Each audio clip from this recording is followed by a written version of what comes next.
This is talk 6, I think, in our series of 10 talks that are brought to you by Old Mutual, and it's all about gearing up for school and beginning of the year when we all have our good intentions.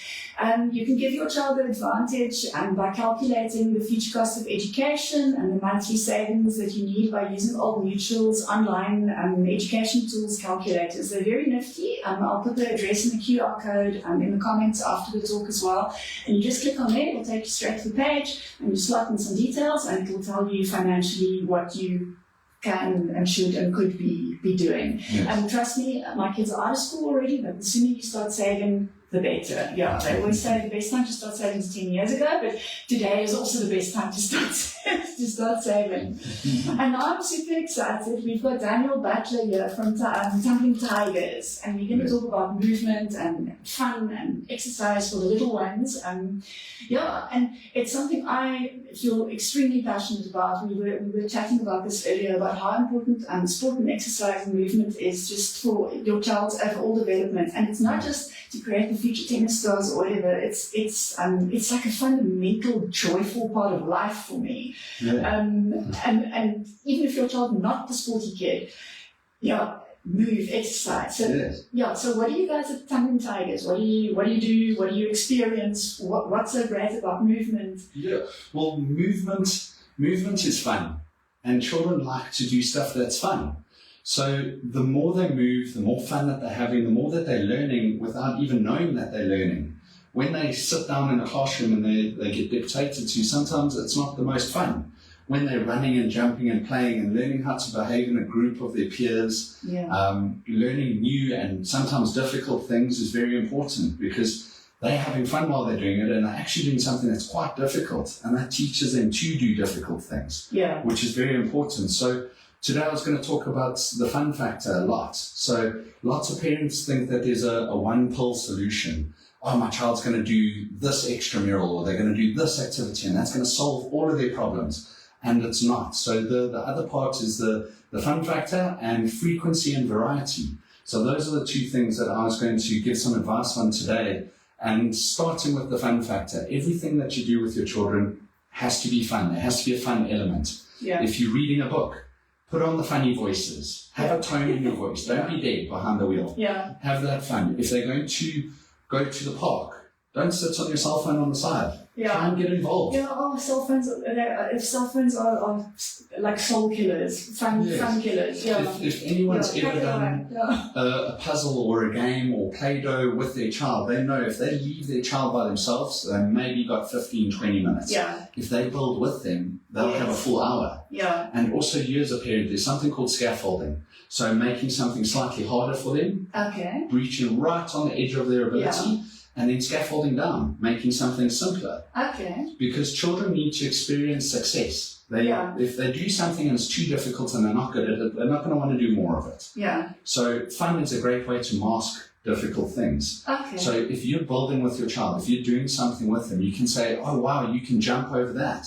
Let's see if you can jump over 2 of them. Let's see if you can jump over 3 of them. Let's see if we can make it higher. Okay. Yeah. In the swimming pool, swimming is the best activity that any human being can do for their child. Yeah. It's a life skill, it's compulsory. And also sometimes you have to force your child or push your child to do things that they might not like, just like eating vegetables. Yeah. We know that children don't like eating vegetables, but it's so necessary for them. Yeah. Doing swimming is one of those things. Yeah. If your child doesn't particularly enjoy swimming, you can make the big difference by making it fun for them, by getting in the pool with them, by playing fun games and activities. That's going to make that activity fun, and then they're more likely to do it. Yeah. And then the more they do it, that's where the development follows. Yeah. So I'm smiling about the swimming thing because I so remember my mom basically taught the whole village where we stayed to swim. And I so remember her teaching, my mom taught me how to swim. And I remember the face in the water and then I'd blow out. And then, swim towards her and she'd take a step back and I'd be so cross if you took an extra step back. So, at that time the pool it's golden. I mean, my mom taught me how to swim. And it's a scary thing with cell phones nowadays. There's never been more drownings. Yes. Because parents are on their phone. Yeah. They're on their phone, and you hear the child, look at me, look at me, look at me. Yes. Look at your child. If you're doing an activity with your child, put your phone down. Yeah. It's a 30-minute swimming lesson or whatever it might be. Your presence is going to make the big difference. Yes. And then with regards to frequency and variety, so many parents think that they have to choose one thing and they're under pressure at a young age. My children are 3 and 5, and the age group that we specialize with Tigerz is from age 3 to 9. 3 to 9, okay. Yeah. 3 to 9. If you give your child broccoli on the Monday and no vegetables for the rest of the week, it's not good. Yeah. And in the same breath, if you give them broccoli every single day, also not good. Yeah. So frequency and variety. So you've got to have your swimming, and then you've got your soccer, and then you've got your gymnastics. Yeah. Tumbling Tigerz. But don't be concerned about hopping between extramurals at a young age. Go to this one for a term. If your child's thoroughly enjoying it, keep them in it. Yeah. If they're not feeling it, if they just don't like the teacher, if they don't like the other children in the class, make them do a term. Yeah. Make them at least do a month. Yeah. Force them to stay at that period of time. But you can hop. Yeah. If they want to do some science, they want to do some robotics, they want to do some music, they want to do some pottery, they want to do ballet, let them try, because at the young age, children are still discovering. They're not coordinated. Yes. We've been on this planet 30 years plus, and we know what we're doing. They don't. They're meant to be uncoordinated. They are uncoordinated. They are unfamiliar. They are going to fumble through stuff. And you need to assist them fumbling through that stuff in a way that's going to bring them back. Yeah. So, a lot of parents ask me, should my child start jiu-jitsu at 4 years old? And I've been doing jiu-jitsu since I was 15. Yeah. It's a very complicated sport. I always recommend you start it from about 7 or 8. Yeah. Start with judo or wrestling or karate. Get them familiar with getting bumped and pushed and pulled. And falling. And something like that. Because if they go into something like jiu-jitsu too early and they're not good at it, or they're not picking up on it, they're less likely to do it. Yes. So you don't want to push your child into something. Everyone wants their child to be a international soccer star, or they want to be a gymnast or something like that. And but Tiger Woods started playing golf at 3 years old, and they all have these expectations. Yeah. And the parents also have to be realistic. Look at yourself. Are you an international football player? Yes. You want to give your child the best chance. Yeah. But also you have to be realistic. So don't put your aspirations on your child. Yes. They are their own creature. Yeah. Just like a shepherd with the sheep. Yeah. The shepherd can't make the sheep be a different animal. Yeah. He can just look after them and guide them to where they need to be. But he's not going to change them. Yeah. And that's with your children, they are separate people from you. Yeah. So and they're little and they're learning and so allow them to enjoy it. I think it's so fun. I always said we had Hanneke Banks from Baz Kids here a while ago, and her little one had just started grade 1, and she was going, I think after I talked to the grade 1 gala, and we were saying there's nothing as good for the soul as watching grade 1 gala, you know, because they can't really swim yet, and it's just a mess. But it's fun, and the spirit is so amazing. So just enjoy the fun and the movement. It's like the best part of school, actually, and preschool. I mean, the sitting and worksheets and all of that stuff is kind of like maths or whatever. It's all a bit tough. But the moving and the fun bit, embrace it. You know? That's really, as I say, that's where you can teach them to do difficult things in a fun environment. Yeah. And when they do have to sit down and do that maths test, it's something difficult, but they're used to doing difficult things. Yeah. So try and get the children to do that. And also risky play. Yeah. Yes. Parents wrapping their children in cotton wool is also very detrimental. Yeah. And that's definitely a thing now that wasn't a thing before. When I was little, we climbed trees. I mean, I think the stuff I did now, we climbed, you know. Yes. And I was like, don't go there. Everything's a danger. You know, and let them try. Risk. Yeah. I was chatting to someone, I went to a summer camp when I was younger. And so did my wife. We met there at that summer camp, and we said, as soon as our kids are ready, we're going to send them to that summer camp. Yeah. And other parents are talking to, they're like, oh no, but what about this? And I don't think they'll like it.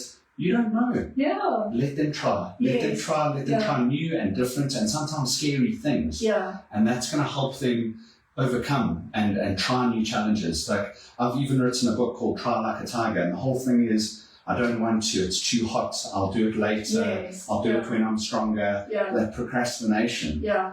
Try. As soon as you try, you're going to discover where your limits are. Yeah. And then you help the children push those limits. Yeah. You help them push them. And when they break through those limits, that high five, that hug. And self-esteem that comes with that. The positive reinforcement. So everything's about positive reinforcement. Everyone works on positive reinforcement. Yeah. We all work for a salary at the end of the month. Yeah. That's our positive reinforcement. Yeah. With children, it's that high five, it's that hug, it's dad sitting on the side, not on his phone, watching. Yeah. That's like the big positive reinforcement. So if you want your children to do anything, you got to attack it with positivity. Yes. You got to attack it with enthusiasm. Yeah. Even if you, and also another advice that I give to parents, do things with your children that you also like. Yeah. Like some parents will be like, let's go on a hike, and they've never hiked in their life, and they hate it, and it's hot, and there's mosquitoes, but they'll force their child to go on a hike, and the parent doesn't enjoy it because it's not something they enjoy. If you enjoy soccer, if you enjoy swimming, if you enjoy crafting and painting, do that with your children because your child will feel your enthusiasm. Yes. And they'll follow suit. Yeah. So if there's something else that your child is interested in and you're not too keen on it, there are other fun people out there. Yeah. But always look at your coaches, look at your teachers, make sure that they are on the same wavelength as you. Yes. Because if your teacher or your coach is not on the same wavelength of you and how things are done, there will be a conflict. And maybe they're doing things but it all starts just with a discussion. Yeah. Just with a chat. Hi, this is my son. He's a little bit nervous. He gets scared in large groups. Yeah. The coach is now aware of it, and the coach can now can adjust. Yeah. Facilitate. So communicate. Communicate with your coaches and know the people that are around your children, because that is one thing that a parent can curate. Yeah. They can decide who is around their children. Yes. And if that person is not adding value, they shouldn't be around your children. Yeah. They need to be adding value wherever they can. Yeah. Thanks so much, Daniel. I'll also pop the website address for Tumbling Tigerz and tag them in the comments if you guys want to investigate more and see if it's available in your area. 3 to 9 years, eh? 3 to 9 years old. And thank you to Old Mutual for sponsoring these talks. I've been enjoying them so much. We've still got 4 to go. And just keep your eye on our Facebook page and go and check his Facebook page.